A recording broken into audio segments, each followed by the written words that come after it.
Okay, so 6.1, we've got coordinate proofs, and coordinate proofs you probably did back in geometry for a couple of days. Some of these proofs are going to be similar and as simple as ones you did in geometry. Others are more complicated.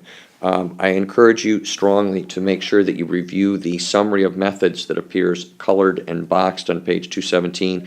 And the whole section, there's no text. It's example after example after example. So read those examples, and then I'm going to give you two more examples here. Now, I thought that picking number 2 in the A exercises on page 218, this would be a very straightforward, very simple, easy coordinate proof to give you as an example. Turns out, though, I think it's actually one of the more difficult ones in the problem set. So we'll talk it through slowly but surely. And again, I think it's pretty illustrative of these problems in general. The key is in setting up your figure, whether it's a quadrilateral or triangle, on your coordinate axes properly. So again, we've got to think carefully about what we can and cannot do with our coordinates on the coordinate axes. So the problem is to prove that if you've got a triangle with two congruent medians, that the triangle's isosceles. So if we're trying to prove the triangle's isosceles, I can't assume it's isosceles to start with. So to label my coordinates up here, I actually have got to be pretty careful about what I'm labeling. I am going to locate one vertex of my triangle on the y-axis, and I'm going to call that coordinate 0, 2c.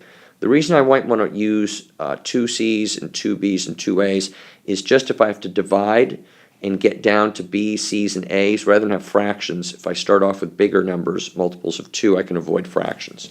So this triangle, I'm trying to prove it's isosceles. I can't assume it's isosceles, so I'm going to put one I'm going to put one vertex out here at 2a, 0. I'm going to put the other coordinate here, the other vertex out here at negative 2b, 0.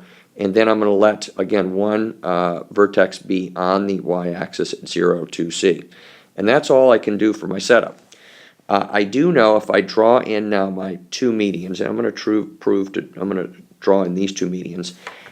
If the triangle's isosceles, indeed those medians are going to intersect on the y-axis.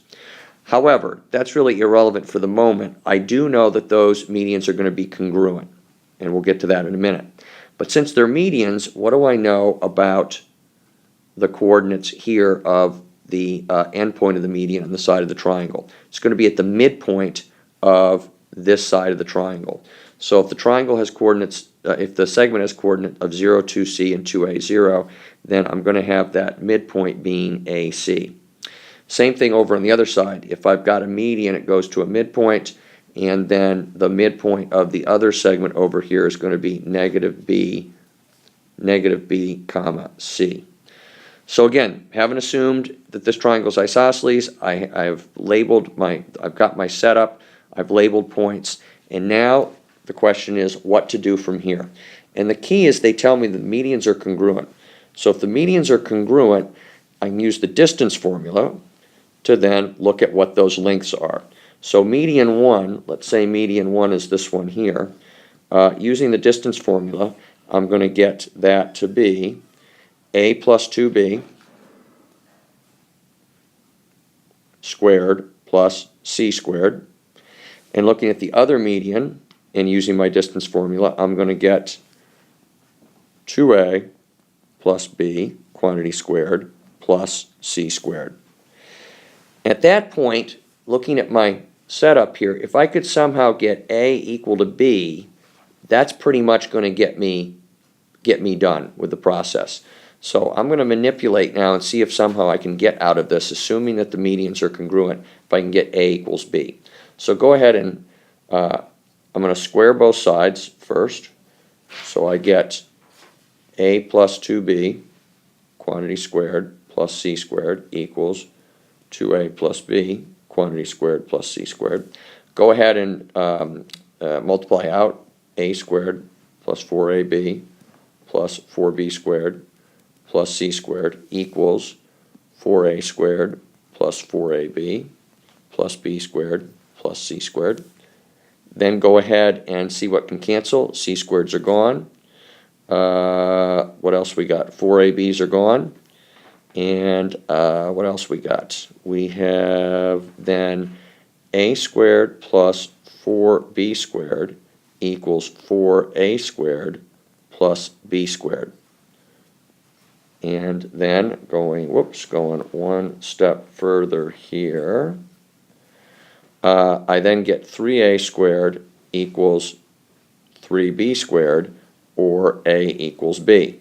Now, if a equals b, let's go back up to our picture up here. And if we got a equals b, we can relabel. Let's relabel our diagram and take a look at it. Next slide. So relabeling with a equal to b gives me a negative 2a0 here, a negative ac here. And now look at my triangle. Take a look at this side, the length of the side using your distance formula. It's going to be the square root of 2a squared plus 2c squared. Do the distance formula on this side of the triangle now. It's going to be 2a quantity squared plus 2c squared. So therefore, side of triangle equals side of triangle. Therefore, triangle is isosceles. This, I think, is, if you come up with another way to do it, that would be great. But I think this is probably what you needed to do to get the job done. Okay, so let's look at a second one, which I think is number 12, which is actually easier than the first one that we just looked at, because the setup's easier, and it I think is a little easier to look at. So at any rate, we're asked to prove the diagonals of a rhombus are perpendicular. So the key again is setting up the rhombus on the coordinate plane appropriately. Okay, so we're looking at putting a rhombus on the coordinate plane. Let's put one vertex at 0, 0 and another vertex in the positive x-axis and call the length of the side of the rhombus A. So if that's A, clearly I got A0 here. Now depending on where this other side is, where these other two vertices are, I'm going to come over C and up B somehow. So that third coordinate's pretty easy, CB. What's this coordinate going to be? Well, thinking about back in geometry, we know that if we were to come over C up B, if we go over C up B here, these two triangles then would be congruent. We've got these two angles congruent. If corresponding angles, then parallel sides, so that looks good.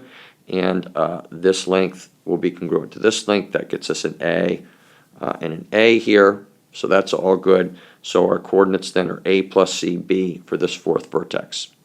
So again, I've got the coordinates of my rhombus being 0, 0, A0, A plus CB, and CB. Let's see where this leads us. So, with our vertices labeled, we're looking to try and prove that these two diagonals, called D1 and D2, are perpendicular.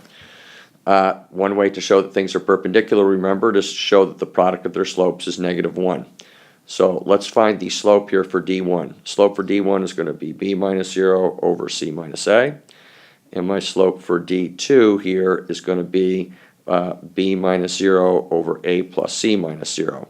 And I'll write that as B over C plus A. A plus C is the same as A plus C is the same as C plus A.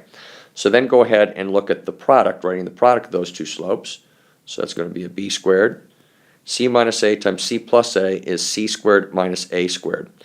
I'm going to go ahead and factor a -1 out of here. You're going to see why in a minute. That's negative of A squared minus C squared. Now I need to show that this expression B squared over negative A squared minus C squared equals -1. And let's take a look to see how we can do that. Remember that back in the beginning of the problem we had said that we're going to come over here C, we're going to come over here C and then up B.